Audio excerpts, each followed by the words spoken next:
আসসালামু আলাইকুম। আশা করি তোমার সবাই ভালো আছো, আমিও ভালো আছি। আজকে তোমাদের ইংলিশ প্রথম পেপারের 9 নাম্বার কোশ্চেন, গল্প থেকে যেটা প্রশ্ন করা হয়, স্টোরি স্টোরি যেটা 9 নাম্বারে থাকে সেটা নিয়ে আলোচনা করব। তো সেটা নিয়ে আলোচনা করার আগে, সেটা কীভাবে লিখতে হবে, কীভাবে পড়তে হবে, সেটা নিয়ে আলোচনা করার আগে আমি কিছু বেসিক কথা বলি। তো কথাটা হচ্ছে যে এইটা একমাত্র তারাই পারবে যারা বছরে প্রথম যখন জানুয়ারির 1 তারিখে যখন বইটা দেওয়া হয়, সবাইকে যখন বইটা দেওয়া হয়, হয়তো কেউ গিয়েই বইটা রেখে দেয়, আবার কেউ হয়তো বইটা গিয়ে ভালো করে পড়ে। তো যারা ভালো করে পড়ছে তারা পুরা বইটা ভালো করে পড়ছে, তাদের কাছে এই 9 নাম্বার আর 8 নাম্বারটা পোয়েম, কবিতা থেকে আসে, 9 নাম্বারটা গল্প স্টোরি, সেটা গল্প থেকে আসে। তো যারা বইটা ভালো করে পড়ে তাদের কাছে এই দুইটা এক কথায় আমার মনে হয় এই দুইটা। আর প্রথমে যেটা আছে সামারি, এক কথায় প্যাসেজ থেকে যেটা নৈবিত্তিক 7টা, প্রশ্ন 5টা, 5 দুগুণে 10, ওখানে 17, আর একটা 5 মার্ক থাকে 22 মার্ক।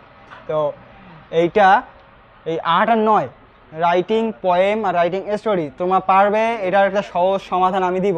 তো সমাধানের আগে এখন কথা হচ্ছে যে তোমরা কারা কীরকম করে পড়ছো।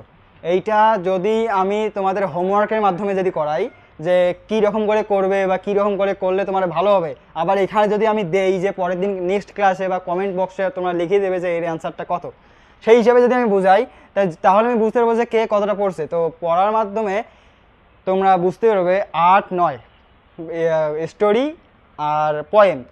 তো মূলত স্টোরিটা সহজ। মূলত যারা 27 সালের ব্যাচ, 27 সালের যারা জানুয়ারির মাঝামাঝি সপ্তাহে কিংবা প্রথম সপ্তাহে যারা পরীক্ষা, তাদের অর্ধবার্ষিক পরীক্ষা হয়েছে। তো অর্ধবার্ষিক পরীক্ষায় স্টোরিটা আমরা যখন টেস্ট পরীক্ষা দিয়েছিলাম, টেস্ট পরীক্ষার প্রায় 5টা প্রশ্ন এখানে কমন আছে।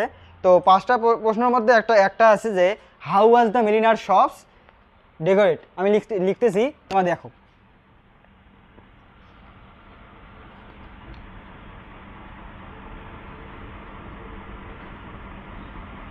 How was the milliner shop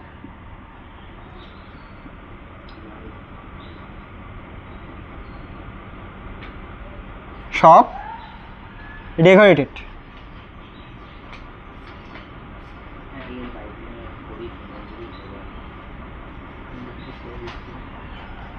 তো এখানে প্রথম কোশ্চেনটা হচ্ছে how was the milliner shop decorated. মানে মিলিনার শপটি কি দিয়ে সাজানো ছিল, কিভাবে সাজানো ছিল, কেমন করে সাজানো ছিল। মূলত এটা হচ্ছে দ্য পার্পল জার বইয়ে, ইংলিশ ফার্স্ট পেপারের দ্য পার্পল জার গল্পের একটি প্রশ্ন। তো প্রশ্নটা হচ্ছে how was the milliner shop decorated, milliner শপটা কি দিয়ে সাজানো ছিল। তো এটা প্রশ্ন হবে কি জানো, the milliner shop was decorated artificial flowers, banner, festoon, rubber festoon, etc. অ্যান্সারটা আমি লিখে দিচ্ছি। অ্যান্সার আরেকটা কথা, আমি যেহেতু এখানে অ্যান্সার 2টা কোশ্চেন নাম 9 দিছি, তাই তোমরা এই নাম্বার দিয়ে ডাইরেক্ট এই প্রশ্ন না লিখে তোমার ডাইরেক্ট অ্যান্সারটা লিখবে। এখন অ্যান্সারটা হবে দ্য মিলিনার শপ।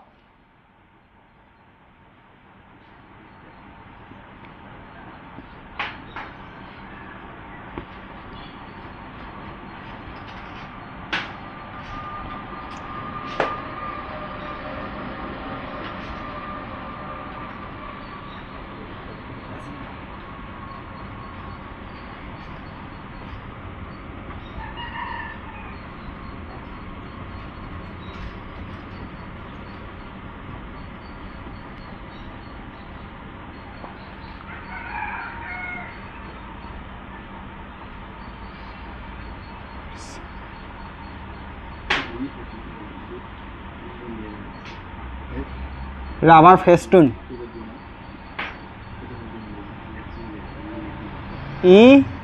ইটিসি।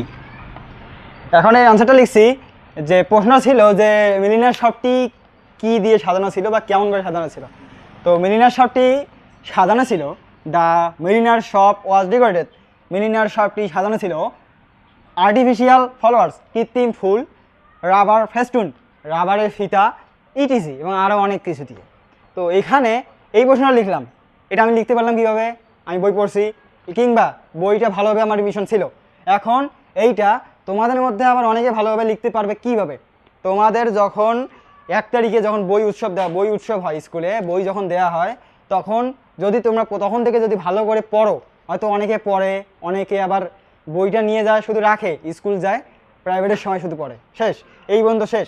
এখন যারা পড়ে তাদের কাছে হয়তো বইটা, মূলত আমার কথা হচ্ছে তোমরা যখন বইটা দেওয়ার পর যখন পড়ো তোমাদের মাথায় ওই পড়াটা সেটা হয় 25%, যখন তোমাদের সেটা নিয়ে স্কুলে আলোচনা করা হয় সেটা নিয়ে হয় 50%, যখন এটা নিয়ে প্রাইভেটে বা কোচিংয়ে আলোচনা করা হয় সাথে পরীক্ষা নেওয়া হয় তখন সেটা হবে তোমাদের 75%। আর যখন এটা তোমাদের কোচিং স্কুলে যখন টেস্ট পরীক্ষা হয়, টেস্ট পরীক্ষার পর যখন স্কুল থেকে তোমরা বিদায় নেওয়ার পর যখন কোচিংয়ে ভর্তি হও, কোচিংয়ে যে পরীক্ষাটা নেয় সেখানে যদি তোমরা ভালোভাবে পড়ো বা যেখানে যদি সেই পরীক্ষাটা নেয় তাহলে তোমাদের মাথায় সেটা সেট আপ হবে 100%, আমি শিওর 100% সেট আপ হবে। তাহলে তোমাদের প্রধান কাজ হচ্ছে যে 1 জানুয়ারি যখন বইটা তোমাদের দেওয়া হয় তখনই তোমাদের ইংলিশ হোক বা কী সাবজেক্ট হয় হোক, আমি শুধু ইংলিশ বলি না, সব সাবজেক্টে পড়তে বলে, তো সব সাবজেক্ট একবার করে দেখা উচিত, রিভিশন দেওয়া উচিত শুধু রিডিং করার জন্য। তো এখন কথা হচ্ছে এই প্রশ্নটা, এখন এটা প্রথম প্রশ্নটা হচ্ছে how was the milliner shop decorated, milliner শপটি কী দিয়ে সাজানো ছিল। এখন দ্বিতীয় প্রশ্নে যাই। দ্বিতীয় প্রশ্ন, what things did Rosamond want to buy, Rosamond কী জিনিস কিনতে চেয়েছিল। এখন প্রশ্নটা আমি আরেকবার লিখি, আমি জাস্ট তোমাদের বোঝানোর জন্য, এরপর আমি তোমাদের ভালো করে কীভাবে লিখতে হবে, কীভাবে ভাবতে হবে, কীভাবে কোনটার অ্যান্সার দিতে হবে সেটা আমি জানাচ্ছি।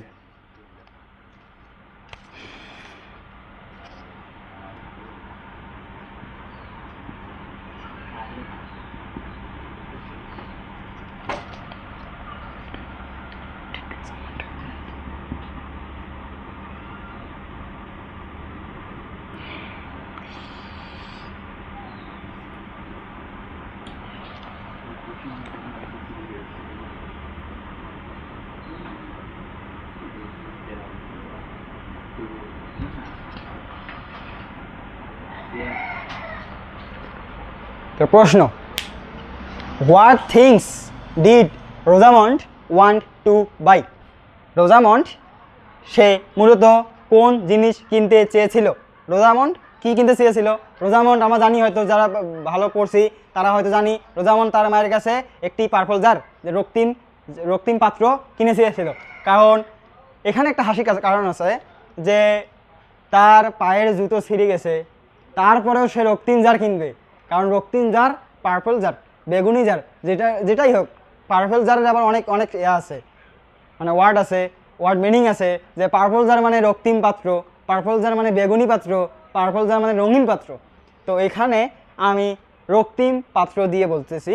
তো তার প্রয়োজনীয় জিনিস থেকেও তার এই জিনিসটি purple jar,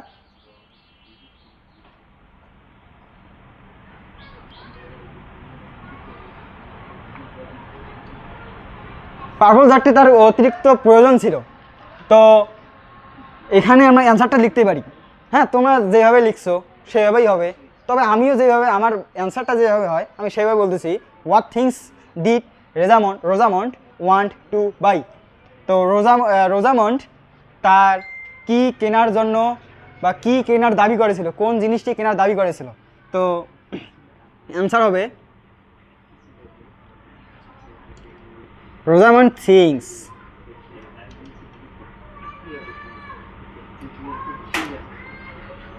Rosamond want to buy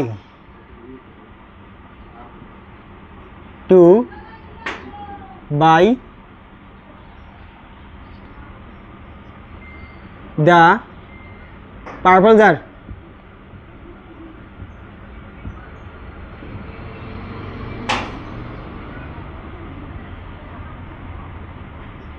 To buy.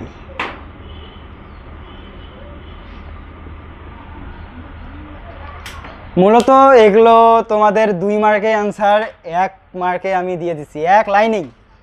এটা আমি একদম 1 লাইনেই দিয়ে দিচ্ছি, আমি 1 লাইনেই দিছি। আমিও পরীক্ষায় 1 লাইনে দিয়েছি, তোমাদেরও আমি উপদেশ দেব যে 1 লাইনেই তোমার শেষ করবে।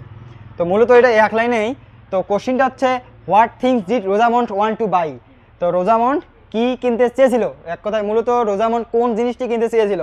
Rosamund want to buy the purple jar to buy. তো রোজামন্ড রক্তিম পাত্রটি কেনার মানে কিনতে চেয়েছিল। রোজামন্ড রক্তিম পাত্র বা রক্তিম কলসটি কেনার জন্য দাবি করেছিল। তো রোজামন্ড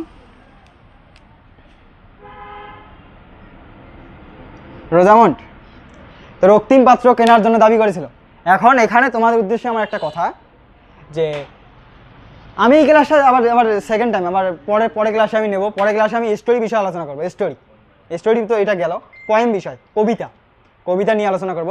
তো কবিতাটা মূলত তোমাদের কবিতা বিষয় বা স্টোরি বিষয় কীভাবে লিখতে হবে, কীভাবে পড়তে হবে, আমি আজকে একটু উপদেশ দেই, তুমি একটু মনোযোগ দিয়ে শোনো। মূলত আমরা সবাই কী করতাম, যে বই দিত, জানুয়ারি 1 তারিখ বই দিত। তো বই দেওয়ার পর আমরা ইংলিশ আমার অন্য বন্ধুরা সব বই পড়তো, আমি শুধু ইংলিশটা আমি মেকআপ করতাম। কারণ ইংলিশটা দিত, আমি ইংলিশ পড়তাম। ইংলিশ রিডিং বই ভালো না লাগে, ওখানে যাই ইংলিশ বইটা পড়ি। তো পড়ার পর আমার এক কথা তোমাদের বইয়ে যেটা আছে মেহেরজান, তো মেহেরজানটা পড়ার সময় আমার অতটা ভালো লাগে নাই। পরে যখন হিউম্যান ক্যান নেইডার্সে পড়লাম, তখন হিউম্যান ক্যান নেইডার্সটা একটু ভালো লাগলো, তো আস্তে আস্তে সব কিছু ভালো লাগলো। তো এখন যদি তোমরা বই দেওয়ার পরপর থেকে যদি পড়তে থাকো, তাহলে তোমাদের একটু মাইন্ডে সেট আপ হবে, তোমাদের মাথায় সেট আপ হবে যে এই মেহেরজানে এই বিষয় বলছে। মেহেরজান নদীর ভাঙনে তার বাসা হারাইছে, তারপর তার পরিবার হারাইছে, তার পশু পাখি সে খাবার সে বাস্তু থেকে আলাদা হয়েছে। এখন এই বিষয় তোমরা জানতে পারবে। এখন যদি তোমরা বই যদি না পড়ো, বই দিছে ঠিকই, তোমাদের স্কুল থেকে বই ঠিকই দিছে, তো বই তোমরা পড়ো না এখন, তাহলে তোমাদের এইটা কঠিন মনে হবে। এটা আমারও কঠিন মনে হয়েছিল। এখন আমি যখন 9-এ পরীক্ষা দিই প্রথম অর্ধবার্ষিক, তো অর্ধবার্ষিকে যখন আমি এইটা অতটাও পারি নাই, কারণ আমি অতটা করি নাই।